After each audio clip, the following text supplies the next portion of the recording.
అధర్మంపై ధర్మం గెలిచింది. క్రైస్తవ మిషనరీల కుతంత్రం ముక్కలయ్యింది.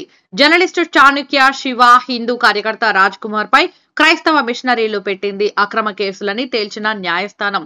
ఇద్దరిపై అక్రమ కేసులు కొట్టేసిన మేడ్చల్ కోర్టు. మేడ్చల్ జిల్లా జవహర్ నగర్ లో క్రైస్తవ మత మార్పిడి మాఫియా చేసిన అక్రమాలని ప్రశ్నించి అడ్డుకున్నందుకు జర్నలిస్టు చాణక్య శివ, హిందూ కార్యకర్త రాజ్ కుమార్ పై క్రైస్తవ మిషనరీలు పెట్టిన కేసులు అక్రమమని తేల్చి చెప్పిన కోర్టు కేసులను కొట్టివేసింది.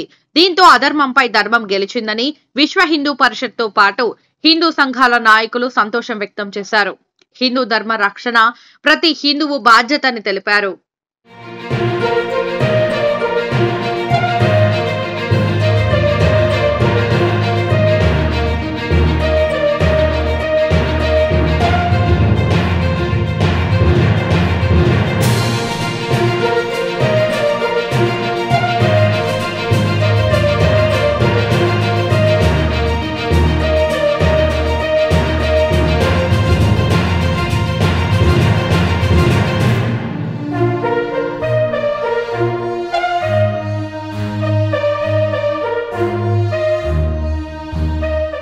అధర్మంపై ధర్మం గెలిచింది.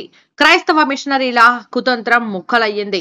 జర్నలిస్టు చాణక్య శివ, హిందూ కార్యకర్త రాజ్ కుమార్ పై క్రైస్తవ మిషనరీలు పెట్టింది అక్రమ కేసులని తేల్చిన న్యాయస్థానం. ఇద్దరిపై అక్రమ కేసులు కొట్టేసిన మేడ్చల్ కోర్టు. మేడ్చల్ జిల్లా జవహర్ నగర్ లో క్రైస్తవ మత మార్పిడి మాఫియా చేసిన అక్రమాలని ప్రశ్నించి అడ్డుకున్నందుకు జర్నలిస్టు చాణక్య శివ, హిందూ కార్యకర్త రాజ్ కుమార్ పై క్రైస్తవ మిషనరీలు పెట్టిన కేసులు అక్రమమని తేల్చి చెప్పిన కోర్టు కేసులను కొట్టివేసింది. దీంతో అధర్మంపై ధర్మం గెలిచిందని విశ్వ హిందూ పరిషత్ తో పాటు హిందూ సంఘాల నాయకులు సంతోషం వ్యక్తం చేశారు. హిందూ ధర్మ రక్షణ ప్రతి హిందువు బాధ్యతని తెలిపారు.